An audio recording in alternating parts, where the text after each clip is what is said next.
अब देखिए बच्चों, लेसन 10 में अपना जो trade and the silk root, ये वेरी इंपॉर्टेंट है। ये हमने कर लिया था, बट एक बार और इसको रिपीट कर लेते हैं बिकॉज ये क्वेश्चन बहुत मस्त।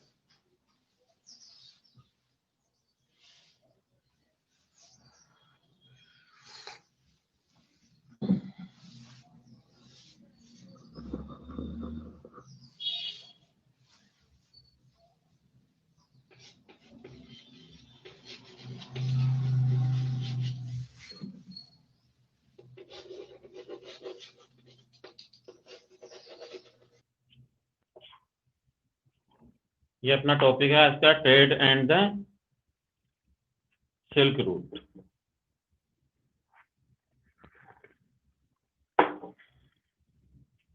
अब देखिए, ट्रेड मीन्स तो होता है व्यापार,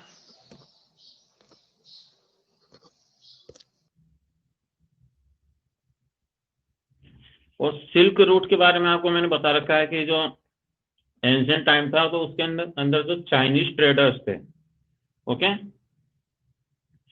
तो जो हॉर्स वेक है या जो कैमिल्स है, तो उनके ऊपर जो सिल्क है वो लेकर एक one country to another country जाते थे, दूसरे पार्ट में वो जाते थे। तो वो जिस रास्ते से होकर जाते थे, ओके, वो जो रास्ता था उसे ही सिल्क रूट कहा गया, ओके, क्योंकि मोस्टली वहां से सिल्क ही उससे ट्रांसफर होता था, और फिर बाद में अदर जो गुड्स थे वो भी वहां से one place to another place export होने लगे। बट उस पाथ का जो नेम है वो सिल्क रूट हो गया, ओके। इसे हम रिपीट कर लेते हैं एक बार, उसके बाद में हम पढ़ेंगे पावर्स ऑफ द टिके। During the period trade flourished in northern India making Takshashila, Ujjain, Ujjaini means Ujjain है, एंड मथुरा प्रॉस्पिरियस।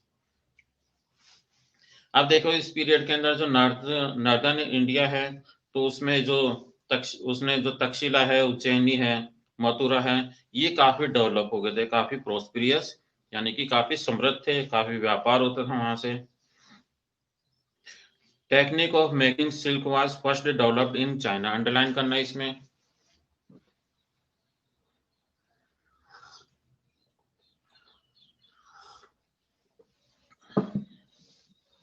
तो सबसे पहले ये कहां पर हुआ था? चाइना के अंदर, ओके।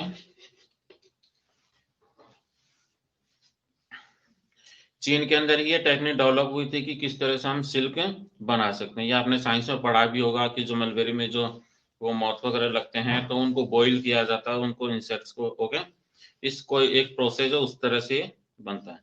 तो सबसे पहले चाइना में हुआ था, कब हुआ था? लगभग 7000 ईयर्स बिफोर,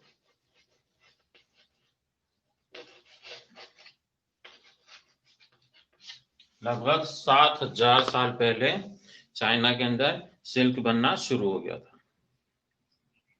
कई हजारों सालों तक, देखिए इसमें क्या लिख रहा है, for thousands of years this method of making silk was a secret. हजारों सालों तक चीन ने इसको सीक्रेट रखा, ओके, किसी को बताया नहीं कि वो सिल्क किस तरह से बनाते हैं, क्या उनके पास ऐसी टेक्निक है, ये जो सिल्क है, जो कपड़ा है, वो किस तरह से बनता है।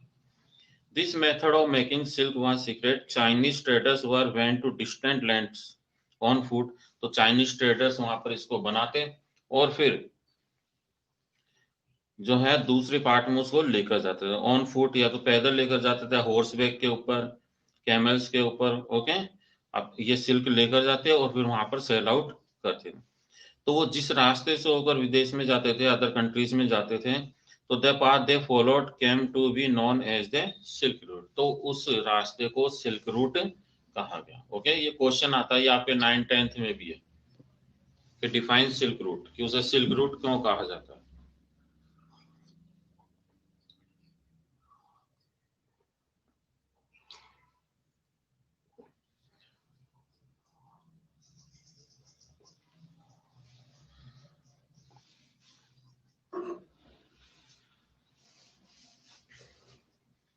क्लियर है?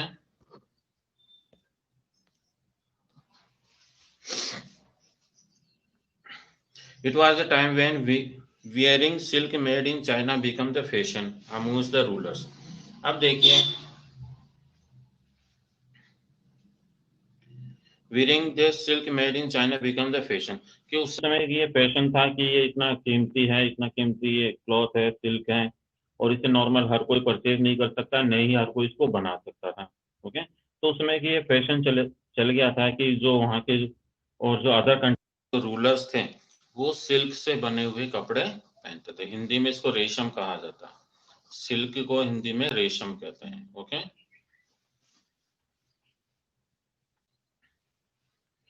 And the rich people, rulers और रिच पीपल हैं रोम के, ये ज्यादा उनको पहनते थे। As a result the silk route become a very important.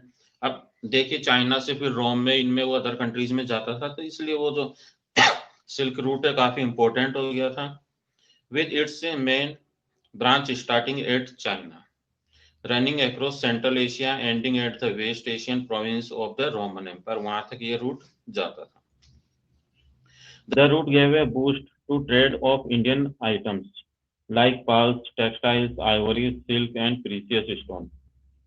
अब ये जो रूट था, ओके, तो ये इंडियन आइटम्स के लिए, यानी इंडियन जो गुड्स थे एक्सपोर्ट होते थे अदर कंट्रीज में, उसके लिए भी काफी मोस्ट था। जैसे इंडिया से जो pearls, textiles, Ivory, silk, precious stones, okay, ये सब वहां जाने लगे थे बाद में। It also benefited rulers controlling the silk root. अब ये भी काफी इंपॉर्टेंट हो गया कि वो सिल्क रूट जो है उस पर अगर कंट्रोल कर ले या उसके कुछ पार्ट पे कंट्रोल कर ले, तो वहां के जो रूलर्स थे उसके लिए वो काफी बेनिफिशियल होता था। बिकॉज उस रास्ते से जो भी ट्रेडर्स जाते थे उनको अपना रास्ता देने के लिए वहां के जो रूलर्स है वो टैक्स लेते थे, गिफ्ट लेते थे। ओके, तो इस तरह से उनके लिए काफी वो ट्रिब्यूट्स लेते थे। तो इसलिए जहां से वो रास्ता होकर जाता था उस पार्ट में जो भी रूलर्स थे उनके लिए वो काफी बेनिफिशियल हो गया था।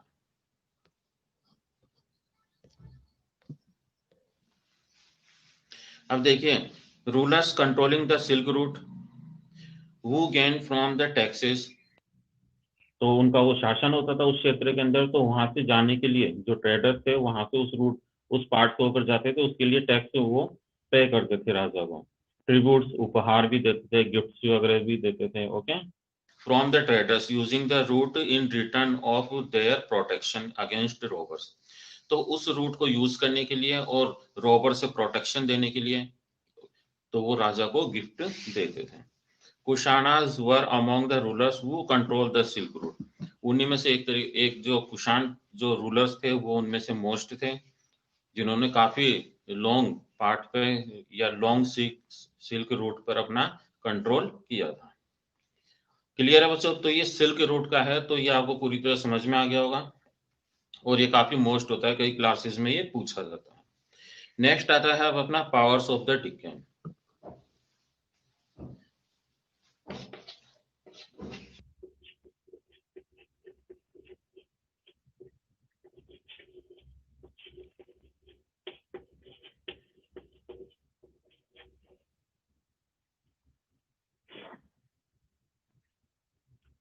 इनमें सबसे पहले अपन देखेंगे कौन से, सातवाहन। ओके, अब सातवाहन क्या है, ये भी एक डायनेस्टी है।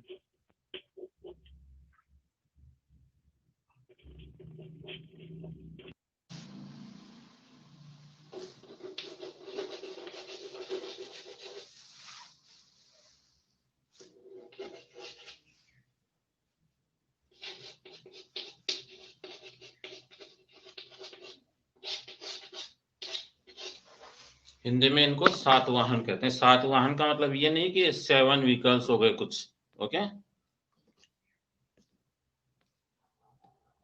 ये एक डायनेस्टी थी, जिस तरह से अभी अपन ऊपर पढ़ा।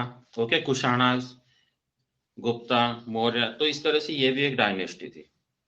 ओके, तो उनका नाम था सातवाहन, इंग्लिश में द सातवाहनास, और ये सातवाहन। अब देखिए the Satavahanas, the Satavahanas ruled the Deccan for nearly 300 year. Satavahana के जो, सातवाहन डायनेस्टी के जो रूलर्स थे, ओके, लगभग 300 ईयर्स तक उनका वहां पर शासन था डिक्कन के अंदर। डिक्कन पार्ट कौन सा कहलाता है, जो एमपी है उसके थोड़ा सा नीचे वाला जो पार्ट है, ओके, वो डिक्कन कहलाता है। They were also known as Andhras. Okay, इनको आंध्राज भी कहा जाता था। The powerful rulers of this empire were Shri Satakarni. Underline करना, ये सबसे मोस्ट इंपोर्टेंट रूलर थे। ओके, सातकर्णी, वशिष्ठ पुत्र, पुलुमाई एंड यजनाश्री सातकर्णी, ये उनके मोस्ट इंपोर्टेंट रूलर्स थे। बट इनमें सबसे जो मोस्ट हुए थे वो कौन थे? Satakarni. Okay, Satakarni. But Shri Satakarni was the most powerful of them all. Underline करना इसमें, who was the most powerful ruler of the Satavahana dynasty, तो आंसर होगा सातकर्णी।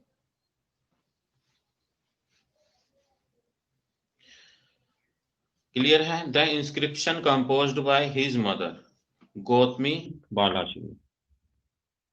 ओके, अब देखिए उनकी जो मदर थी उनके द्वारा कंपोज किए हुए हैं इंस्क्रिप्शंस, लेख है कुछ।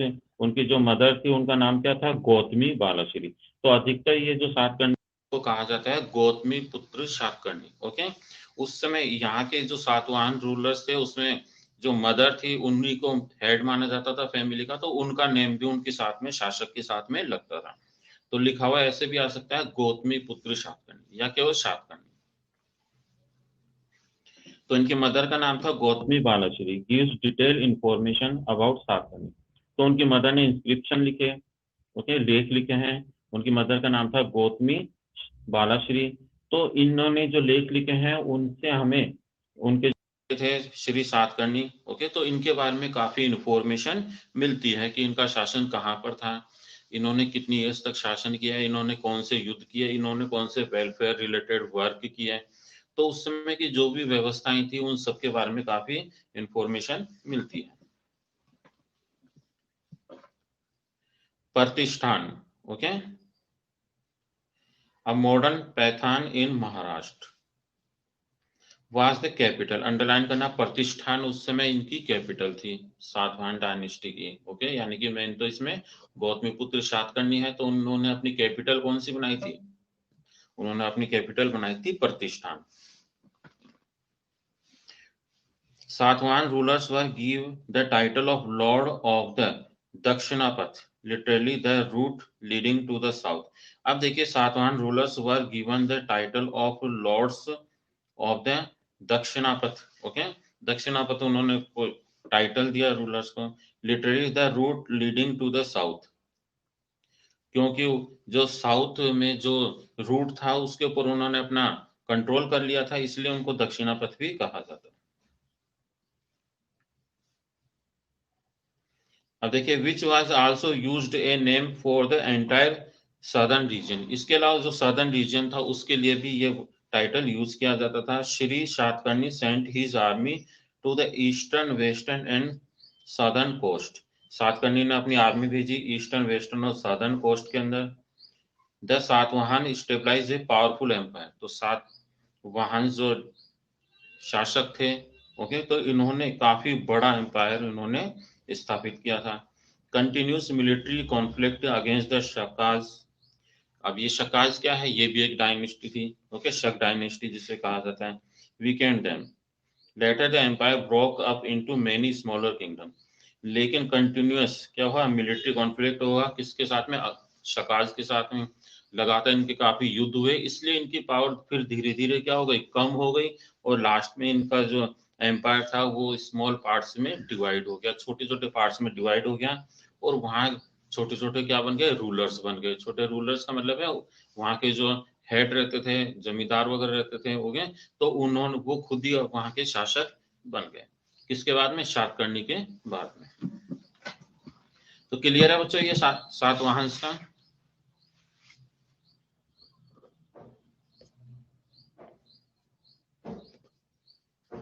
कुछ पूछना है इसमें किसी भी बच्चे को? एनी स्टूडेंट्स को क्योरी है तो पूछिए। दर्शिका आराध्य, खुशी, दर्शिका कुणाल, लोकेश।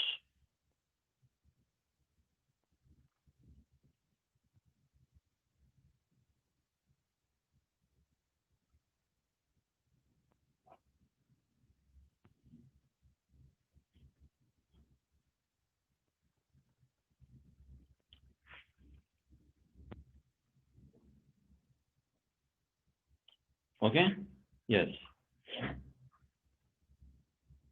अब है रिलीजन। अब इसमें हम इसके बाद में धर्म के बारे में पढ़ेंगे। Hinduism and Buddhism were the most popularly followed religions.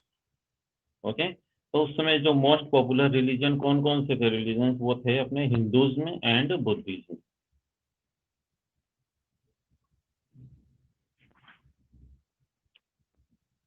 Buddhism gain prominence during the rule of king Kanishka. अब देखिए जो कनिष्क थे, इन्होंने जो बौद्ध धर्म था इसको काफी बढ़ावा दिया। Under his patronage the fourth Buddhist council was held in Kashmir. Underline करना है इसमें। तो किंग कनिष्का के टाइम के अंदर इसकी जो बौद्ध धर्म था इसकी फोर्थ काउंसिल हुई कश्मीर के अंदर। ये क्वेश्चन आपसे पूछा जाता है। ओके, अंडरलाइन कीजिए। इसमें जो रूलर है उसका नेम भी पूछ सकते हैं, या कौन सी काउंसिल हुई ये भी पूछ सकते हैं, और वाज हेल्ड इन डैश, तो फिल इन द ब्लैंक्स में पूछ सकते हैं। तो जो कनिष्क थे उनके अंडर के अंदर फोर्थ बौद्ध धर्म की जो काउंसिल है वो कश्मीर के अंदर हुई। Here important matter related to Buddhism was discussed. और अब ये देखिए मीटिंग क्यों होती थी, सम्मेलन क्यों हुआ था, कि वहां पर जो बौद्ध धर्म से संबंधित जो भी बातें थी उनके बारे में डिस्कस किया गया। ओके, उनकी जो शिक्षाएं हैं उनके बारे में उसमें बताया गया। तो ये काउंसिल होती थी। Important matter related to Buddhism were discussed by the scholars. Famous poet अश्वघोष was composed Buddha Charita, a biography of Buddha, also lived in the court of Kanishka. अंडरलाइन कीजिए इसमें। तो ये जो फोर्थ काउंसिल हुई, यानी कि जो असेंबली हुई थी, उसके अंदर जो फेमस पोइट थे अश्वघोष वो भी आए थे, और इन्होंने कंपोज किया क्या, बुद्ध चरित्र। और इन्होंने क्या किया, भगवान बुद्ध की जो बायोग्राफी है वो भी लिखी। तो इसमें अंडरलाइन करना, who wrote the biography of the Buddha, तो आंसर होगा अश्वघोष। वो is the author of Buddha चरित्र, तो हम कहेंगे अश्वघोष। ओके, तो जो भगवान बुद्ध की जो बायोग्राफी है उसी को बुद्ध चरित्र कहा गया है। तो कौन थे इसके राइटर, अश्वघोष।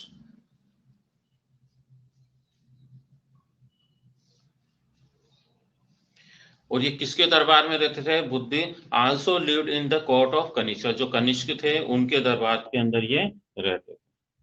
देखिए इसमें कितनी मोस्ट है, 3-4 इसमें मोस्ट इंपोर्टेंट बातें बताई है, जो कि आपके एग्जाम के हिसाब से मोस्ट है। इसके अलावा सिंपल है, ये अपनों को इनकी नॉलेज भी चाहिए। During the period books and records of Buddhism begin to be written in Sanskrit. और इस समय के अंदर, यानी कि अशोघोष थे उस समय, ओके, कनिष्क के समय के अंदर जो भगवान बुद्ध से रिलेटेड जो भी रिकॉर्ड्स थे, जो बुक्स बनी हुई थी, जो कि उसमें पाली या प्राकृत लैंग्वेज में बनी हुई थी, ओके, तो वो अब संस्कृत में भी कंपोज होने लगी थी। अब उनमें जो भी चीजें लिखी हुई थी वो अब संस्कृत में भी लिखी जाने लगी थी। तो ये काम भी इसी समय हुआ था, कनिष्का के समय। Buddhism underwent several changes during this period. और जो बौद्ध धर्म था उसके अंदर कई चेंजेस भी हुए इस समय। The religion was formally divided into two sects. अब देखिए जो बौद्ध धर्म था वो भी 2 पार्ट्स में डिवाइड हो गया। ओके, कौन कौन से पार्ट्स थे वो 2 पार्ट्स थे, हीनयान एंड महायान। अंडरलाइन करना इसमें।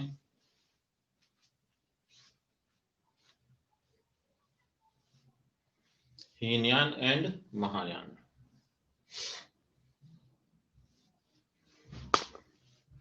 हिंदी में लिख देता हूं मैं इसको।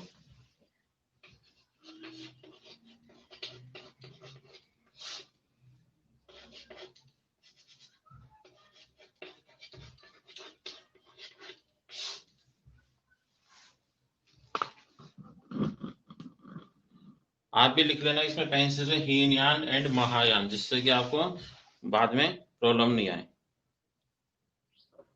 नहीं तो आप इसको हीनयाना महायाना पता नहीं क्या इसको रीड करोगे। तो हिंदी में इनको हीनयान एंड महायान। जो बुद्धिज्म है, जो बौद्ध रिलीजियन है, बौद्ध धर्म है, ये 2 पार्ट्स में डिवाइड हो गया था इस समय। ओके, और वो कौन से 2 पार्ट्स थे, हीनयान एंड महायान। इसी तरह जो जैन धर्म था वो भी 2 पार्ट में हुआ था बाद में, तो वो थे श्वेतांबर एंड दिगंबर, जो कि हमने इससे पहले वाले लेसन में पढ़ लिया। ओके, जबकि जो बौद्ध धर्म है, बौद्ध रिलीजन, वो 2 पार्ट में डिवाइड हुआ, ज्ञान एंड महायान।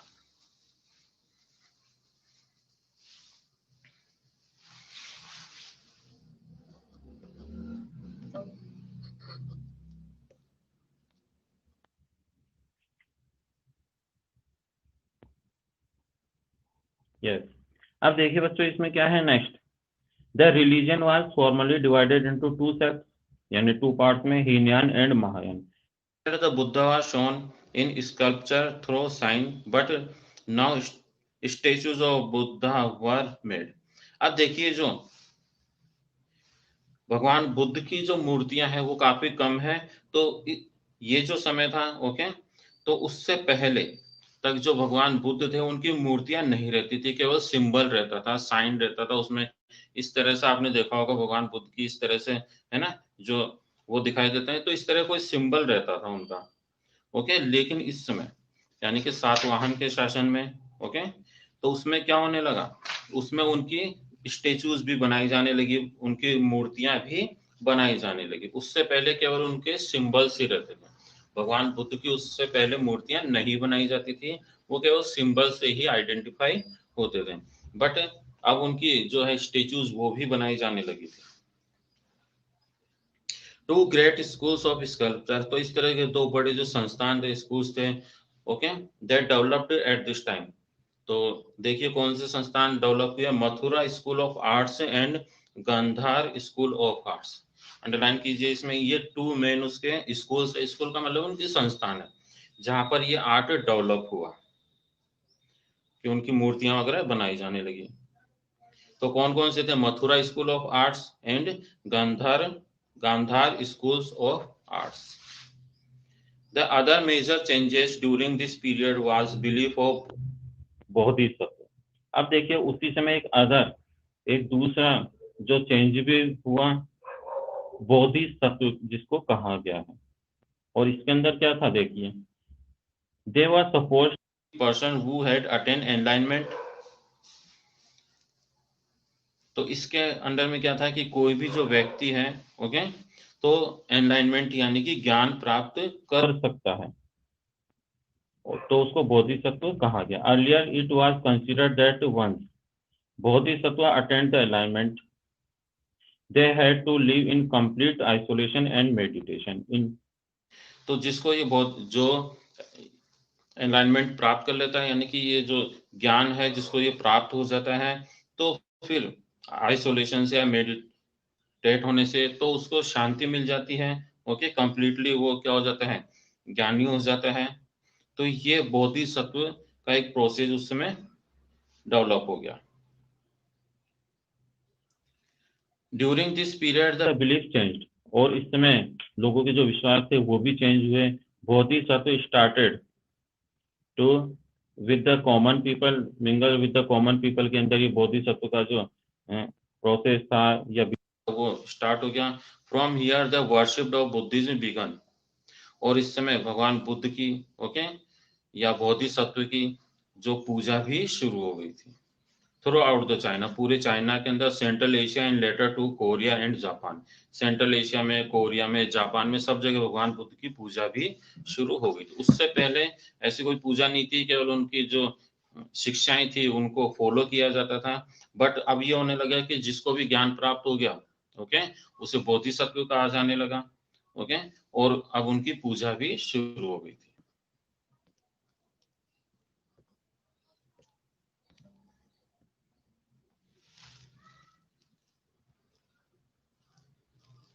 कुणाल, आप तो काफी लेट आए हो। तो क्लास ऑफ होने वाली है, 30 मिनट्स हो गए और मैंने 2-3 पॉइंट्स पे फिनिश कर दिए।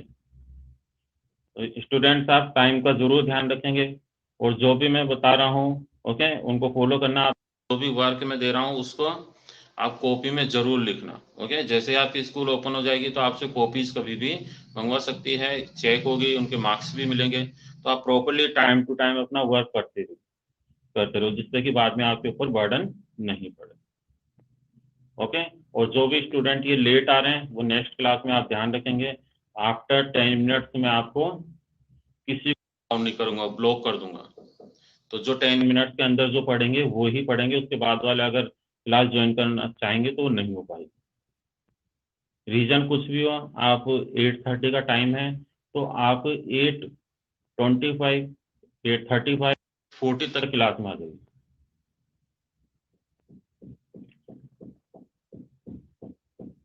नहीं कुछ अच्छा 8:30 पर आने के बाद में आप गुड मॉर्निंग, तो जो भी स्टूडेंट है जो लेट है वो ध्यान रखेंगे। ओके,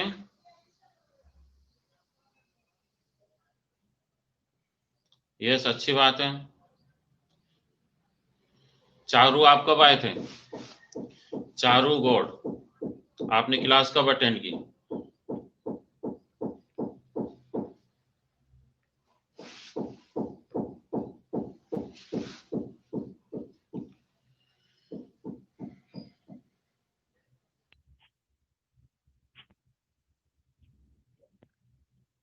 चारू ने अभी जस्ट, मेरे पास टाइम लिखा हुआ है चारू का 8:59 और 18 सेकंड्स पर इन्होंने क्लास ज्वाइन की। हाँ, कुणाल टाइम पर आए थे, बट चारू अब आप आए हो, अब तो क्लास ऑफ हो गई, तो नेक्स्ट टाइम आप ध्यान रखेंगे।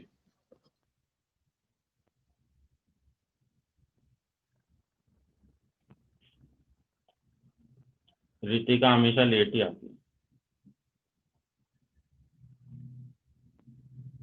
कुछ स्टूडेंट्स है वो बहुत अच्छे हैं, बिल्कुल टाइम पर आ जाते हैं, रितिका है और बाकी भी कुछ स्टूडेंट को नाम वगैरह है। ओके,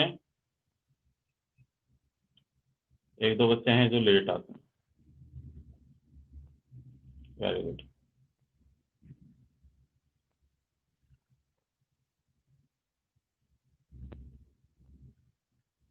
दर्शिका 8:20 पर आई। ठीक है, नेक्स्ट टाइम से जो बच्चे लेट आते हैं ध्यान रखना। ओके, तो ये अपना कंप्लीट हुआ, ये यहाँ तक हो गया। यस, अब है स्प्रेड ऑफ बुद्धिज्म, जो बौद्ध धर्म का जो प्रचार इस तरह से हुआ, कहाँ पर हुआ, ये हम देखते हैं। Due to this spread of Buddhism Indian contact with other countries increased. अब देखिए जब बौद्ध धर्म है इसका प्रसार, तो इंडियन जो है उनका कांटेक्ट भी हुआ अदर कंट्रीज में, वो बढ़ गया, इंक्रीज हो गया। Afghanistan, the reason of Bactria जो भी है, BACT आ रही है। ओके, एंड ये वहां का कोई क्षेत्र है, and Gandhara come under Buddhist influence. तो अफगानिस्तान का कुछ ये जो पार्ट है, ओके, BACT आ रही है, बक्ट्रिया जो भी है, और गांधार, ये भी बुद्धिस्ट इन्फ्लुएंस से प्रभावित, यानी बुद्धिस्ट इन्फ्लुएंस वहां पर हुआ, बौद्ध धर्म से वहां पर तो प्रभावित हुए, उन्होंने बौद्ध धर्म एक्सेप्ट करना शुरू कर दिया, उसके अकॉर्डिंग फॉलो करना शुरू कर दिया। Emperor Ashoka was the first to adopt missionaries activities for the spread of Buddhism in central Asia. तो अशोक ऐसे पहले सम्राट थे, शासक थे, जिन्होंने जो बौद्ध धर्म की जो मिशनरीज थी, ओके, उनकी एक्टिविटीज को उन्होंने एडॉप्ट किया और उनको स्प्रेड करने में हेल्प की। कहाँ पर? सेंट्रल एशिया में। King Kanishka also spread Buddhism in central Asia. इसके अलावा जो कनिष्क थे, इन्होंने भी सेंट्रल एशिया के अंदर बौद्ध धर्म का प्रसार किया। This led to the spread of Buddhism from central Asia and China to Korea and Japan. तो इस तरह से जो बौद्ध धर्म है वो सेंट्रल एशिया, चाइना, कोरिया और जापान तक काफी फैल गया।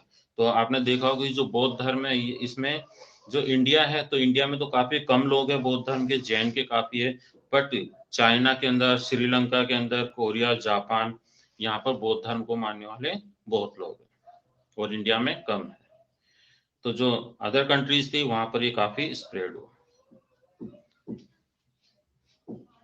क्लियर है यहाँ तक बच्चों? अपना वापस न्यू टॉपिक शुरू हो रहा है। यहाँ तक क्लियर है आपको? चारों समझ में आ गया?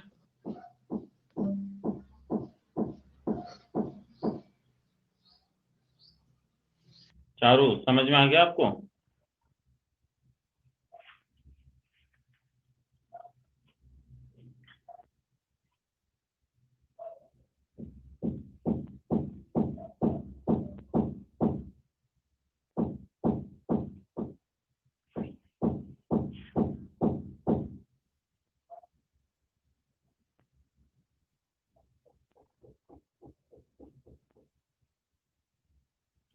Okay, very good.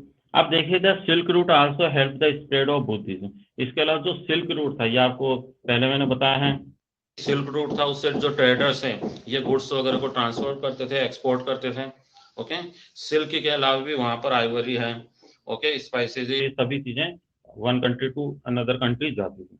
तो सिल्क रूट की वजह से भी जो बौद्ध धर्म थे, ये इसको स्प्रेड होने में काफी हेल्प हुई। Pilgrims and missionaries travelled through this route. ये जो मिशनरीज थे, ओके, यानी कि जो बौद्ध धर्म से रिलेटेड जो संत वगैरह थे, ओके, तो ये भी उसी रूट से क्या करते थे, ट्रेवल करते थे फ्रॉम चाइना टू इंडिया। और भी आसपास के जो कंट्रीज थे वहां पर इसी रूट से आते जाते थे। Emperor Ashoka even Saint his daughter Sanghamitra, underline कीजिए इसमें। जो सम्राट अशोक थे, इनकी डॉटर का क्या नाम था, संघमित्रा, और उनके सन का नाम था महेंद्र, अंडरलाइन कीजिए इसमें। ये क्वेश्चन आपसे पूछते हैं। तो सम्राट अशोक ने अपनी डॉटर संघमित्रा और अपने सन महेंद्र को श्रीलंका में बौद्ध धर्म का प्रसार करने के लिए भेजा।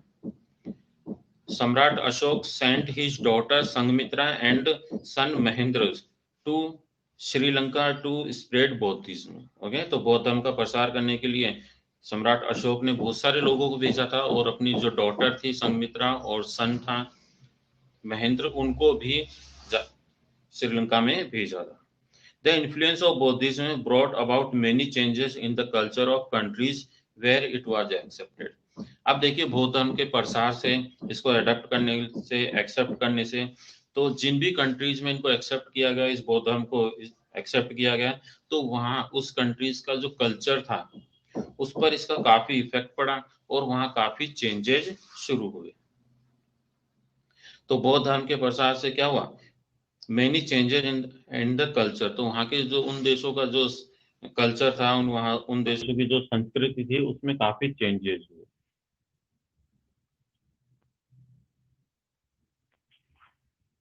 The influence of Buddhism brought about many changes in the culture of the countries where it was accepted. Archaeological evidence in the form of caves suggests that Buddhism also spread to western and southern India.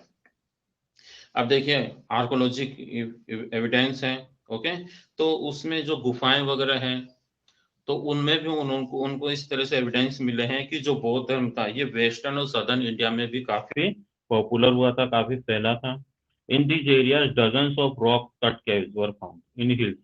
तो ये जो areas है western and southern India है, तो वहाँ की जो caves है, हिल्स है, वहाँ पर ऐसे कई डजन्स वहाँ पर रॉक कट मिले हैं, यानी कि जो चट्टाने थे उन्हीं के अंदर कुछ ऐसी चीजें उनको मिली है, जिससे हमें ये पता लगता है कि वहाँ पर जो है, जो बुद्धिज्म है वो स्प्रेड हुआ था। Monks lived in these caves, क्योंकि जो बौद्ध धर्म के जो भिक्षुस थे, उनके जो संत थे, जिनको मॉन्क्स कहा जाता था, ओके, तो वो वहां पर रहते थे। एंड इसके अलावा probably travellers and other people also took rest in these caves monasteries during their travels. इसके अलावा ये जो गुफाएं थी, मोनेस्ट्रीज, इसके अलावा मोनेस्ट्रीज भी बनाई गई है, तो वहां पर ट्रेवलर्स है, ओके, ट्रेवलर्स के अलावा अदर पीपल है जो कि उस वहां से क्या करते थे, ट्रेवल करते थे, तो वो भी वहां पर रेस्ट करते थे। These caves were made on the order of king and queen's. ये जो केव्स थी, जो कि गुफाओं को, जो कि चट्टानों को काटकर बनाई जाती थी, गुफा जैसी बनाई जाती थी, तो ये वहाँ के जो राजा रहते थे, किंग रहते थे या क्वीन रहती थी, ओके, या फिर रिच जो मर्चेंट्स थे, फार्मर्स थे, उनके कहने पर ये बनाई जाती थी, तो एक तरीके से रेस्ट हाउस की जैसे भी वर्क करती थी। These caves were located near passes through the Western Ghats, और ये कहाँ पर लोकेट है, वेस्टर्न घाट्स के आसपास है, okay. Important trade route leading to डिकेन passes through these Ghats, तो ये जो काफी इंपॉर्टेंट एक रूट था डिकेन में पास होने के लिए, तो वहां पर ये चीजें मिली है, तो इससे पता लगता है कि उस पार्ट में भी बौद्ध धर्म का काफी प्रचार हुआ था, वहां लोगों ने इसको एक्सेप्ट किया था, एडप्ट किया था, और वहां का जो कल्चर था उस पर भी काफी इफेक्ट इसका पड़ा। ओके, नेक्स्ट अपना है पेज नंबर 76, जो कि हम नेक्स्ट क्लास में डिस्कस करेंगे। ओके, तो यहाँ तक आपको समझ में आ गया होगा आई होप, और नहीं आया है तो अभी जस्ट पूछिए मुझे।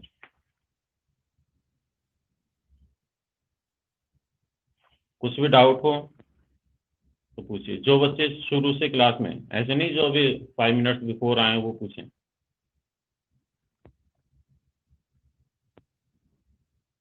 चारू गुड, वेरी गुड, कितना अच्छा क्वेश्चन पूछ रहे हो आप। जब आपके हाफ से भी ज्यादा सिलेबस कंप्लीट हो गया और अब आप पूछ रहे हो कि इनकी कॉपी एक ही बनानी है, आपकी जो इच्छा है वो बना लो।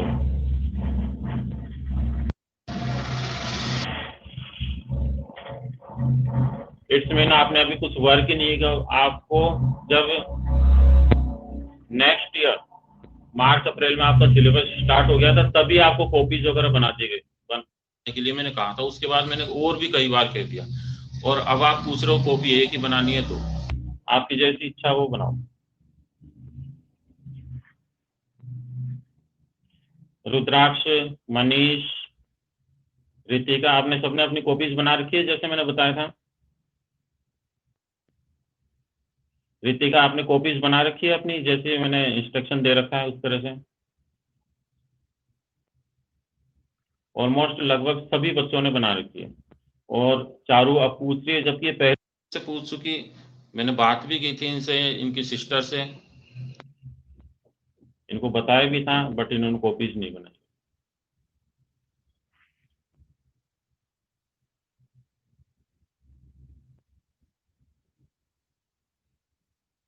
बाय।